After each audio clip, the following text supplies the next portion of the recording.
loss doesn't happen overnight. It happens slowly because of inflammation, clogged follicles, lack of nutrients, breakage, and stress on hair strands. So, for you to prevent hair loss and grow your hair, you need first to fix the root problem, not just applying random products. Welcome to this channel. My name is Doris, and today I'm sharing with you what causes hair loss and how you can prevent it. So, I'm sharing very important information. Kindly listen to this video up to the end. Pick one or 2 points. They may help you now or maybe in the future. The first hair cause is scalp inflammation. You will find that hair follicles needs a calm, healthy environment for them to circle normally, and therefore chronic inflammation around the follicle damages the follicle's stem cell needs, shortening the active anagen phase, that is the hair growth phase, and leading to premature shedding, that is telogen phase.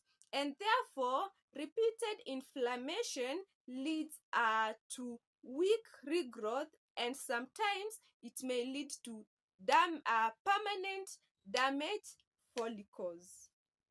Let's see some of the signs of this scalp inflammation. Sometimes it can be itchy, hot, red and tender scalp. It can also be burning and sensitive scalp after you apply your product.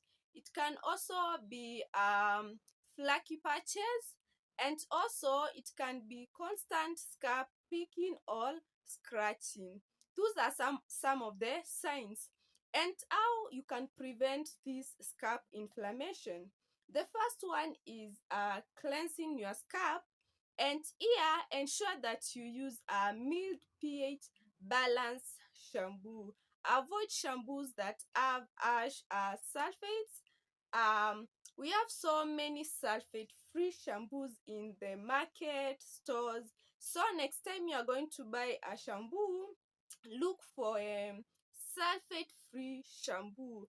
Another thing is avoid using harsh chemical relaxers, repeated bleaching, and strong fragrance until your scalp heals. And also another thing, avoid using hairstyles that keep pulling the already irritated scalp. Okay, so and also the final one, try using herbal products like herbal hair oils until your scalp heals. And if your scalp persists, kindly visit a dermatologist. So that is the first first point. Let's go to the second point. And the second point is clogged follicles. Sebum, dead skin cells, product buildup that can block the follicle opening and suffocate the follicle environment, leading to reduced nutrients and oxygen exchange, and this one will lead to inflammation and bacteria overgrowth. So, what are some of the signs of a clogged follicle? Sometimes we have a scalp that smells slightly off. I know you have experienced that. Scalp that smells this, you can't even tell the smell, but slightly off. Another thing, we have visible product residue that are not actually dandruffs. And also we have reduced hair density, which is not actually due to hair loss. I know you have seen those kind of signs. And so how can you prevent this? So the first thing is clean your scalp.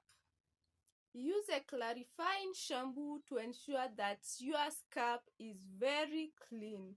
The second one is we have scalp exfoliation.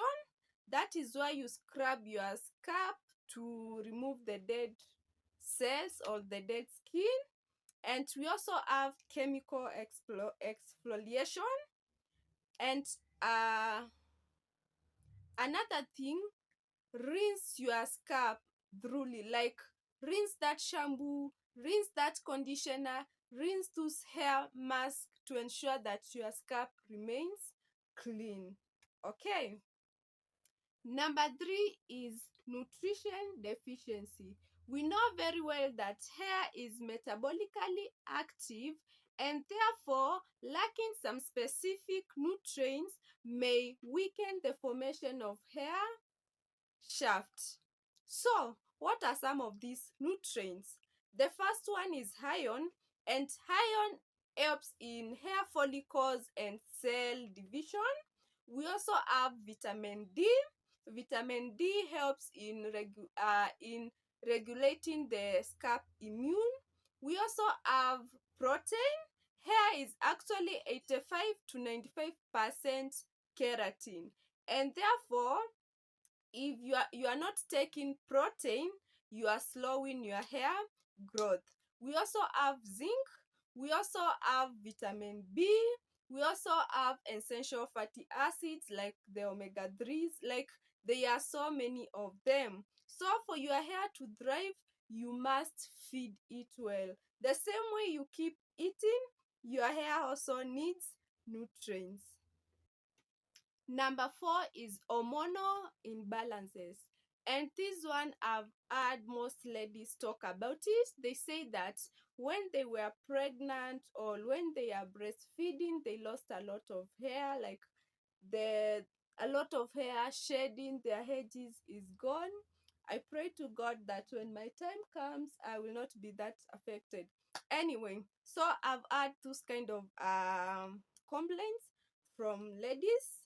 And there's also something called androgenic alopecia, and this one happens to both men and women, and this one shortens the anagen pace. We also have the PCOS, and this one happens in ladies, and you'll find that the excess androgen causes hair thinning.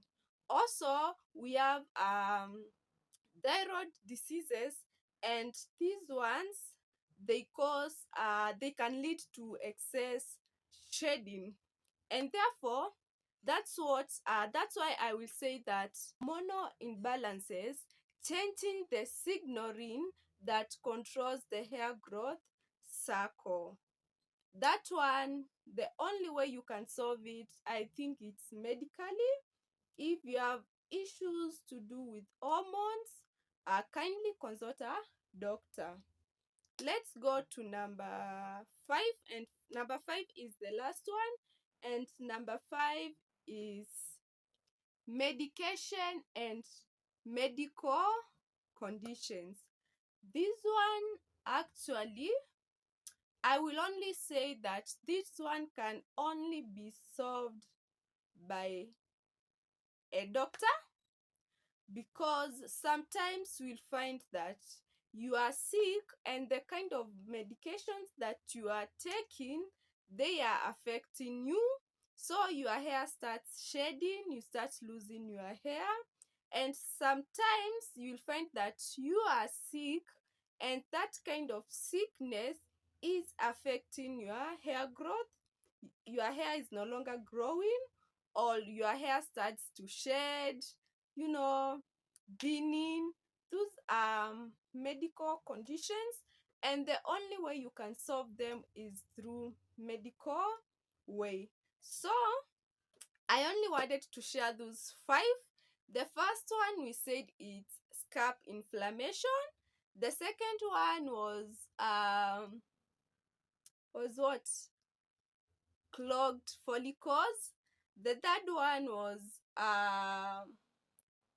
nutrition deficiency. The fourth one is hormonal imbalances. And the fifth one is medication and medical conditions. Yeah, I only wanted to share that. If you have enjoyed, if you have liked what I have shared, kindly subscribe and also like, and let's get to learn more about our hair, because our hair is a crown, right?